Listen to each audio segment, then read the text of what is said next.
सबको लगता है ना कि प्रेगनेंसी का टाइम कितना खुशी भरा होता है, पर क्या आप जानते हो कि बहुत सी महिलाओं के लिए यही टाइम डिप्रेशन से भरा हुआ होता है।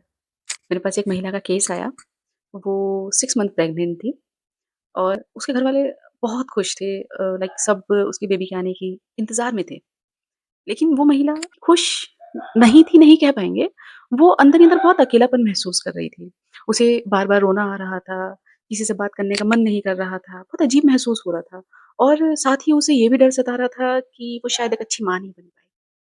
उसने बताया मुझे कि सब लोग उसको बोलते हैं कि इतनी खुशियों भरी बात है, खुशियों भरा माहौल है, तो फिर तू इतनी उदास क्यों है? पर उसके पास इस बात का कोई जवाब ही नहीं था। फीमेल्स में हार्मोनल चेंजेस कितनी अजीब चीज़ होती है ना, like mood swing, irritation, frustration, sometimes depressive episodes और वो भी विदाउट एनी विजिबल रीज़न। अजीब लगता है ना? प्रेगनेंसी में हार्मोनल चेंजेस और ये अनकॉन्शियस स्ट्रेस और साथ में सपोर्ट की कमी की वज़ह से कई बार क्या होता है ना कि ये जो डिप्रेसिव एपिसोड्स हैं, महिलाओं में डिप्रेशन जो है वो बहुत कॉमन हो जाता है। अक्सर उन्हें उस डिप्रेशन के फ़ेज़ से गुज़रना पड़ जाता है।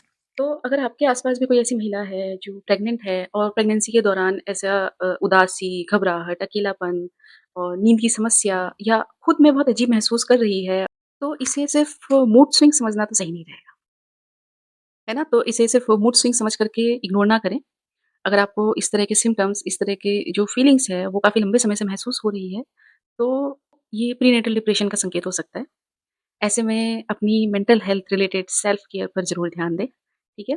जैसे कि थोड़ी देर हल्की वॉक ले लिया, थोड़ी डीप ब्रीथिंग एक्सरसाइज़ कर ली और अगर कोई ऐसा इंसान है जिस पे आप भरोसा कर सकते हो, तो उससे अपने मन की बात खुल कर के शेयर कर ली, ठीक है? इसके साथ ही कभी-कभी आप अपने थॉट्स को पेपर पे लिख सकते हो, वो भी कई बार काफ़ी हेल्पफुल होता है अपने मन को हल्का करने के लिए।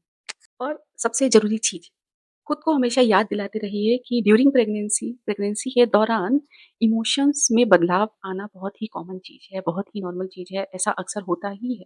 लेकिन अगर आपको लगता है कि ये भावनाएँ लगातार बढ़ रही हैं और आप इसे मैनेज नहीं कर पा रहे हो अकेले, तो ऐसे में आपको किसी डॉक्टर की या मेंटल हेल्थ प्रोफेशनल की मदद लेना मददगार साबित हो सकता है, एक मददगार कदम हो सकता है। तो ऐसे में किसी न किसी की मदद ज़रूर लीजिए, क्योंकि प्रेगनेंसी में सिर्फ़ फिज़िकल हेल्थ ही नहीं, मेंटल हेल्थ भी इक्वली इम्पोर्टेंट होती है, ठीक है? तो अपना ध्यान रखिए, खुश रहिए, स्वस्थ रहिए, फिर मिलते हैं।